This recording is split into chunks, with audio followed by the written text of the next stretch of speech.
Joel Paterson of the Joel Paterson Trio and Devil in a Woodpile.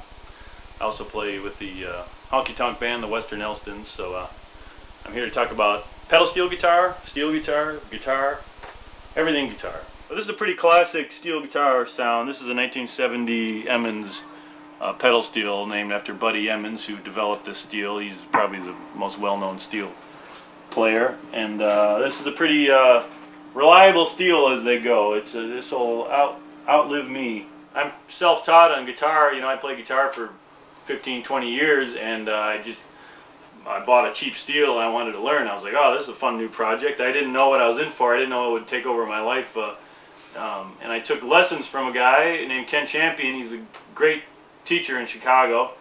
And I asked him about that because I was frustrated. I want to learn everything fast. I already knew the theory I wanted to play. I just couldn't find everything. And I said, Ken, when am I going to start sounding good? And he told me it takes 2 years to suck on the pedal steel. So it was fun when I finally got to suck. That was a big moment. The suck level, that was a big moment for me. But you always feel like an amateur on this thing, you know. You never feel like you know what you're doing. But that's part of the fun. The biggest roadblock to steel is keeping everything in tune. It's a very precision thing, and as a guitar player, I'm not used to that.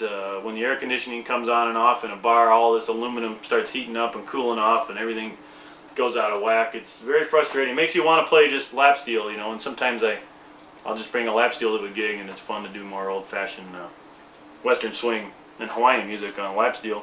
You don't have so many technical issues, and it's a lot lighter to carry. But if you want a fun project and you want to carry heavy stuff around at all hours of the night, pedal steel is for you. But you can develop weird habits just messing around on a lap steel. A lot of your technique for guitar doesn't translate into steel guitar. You know, the way you hold your hand, the way you bend your picks up, and you always have to have the palm of your hand muting the strings constantly. Because if I'm playing steel guitar and I just hit all the notes, I get a lot of bad notes. So the whole trick to it is picking out certain string combinations. Like here, I'm picking out 3 notes at a time, and the other notes I'm getting ready to mute with the palm of my hand. With guitar, when you're playing, you mute everything with your left hand.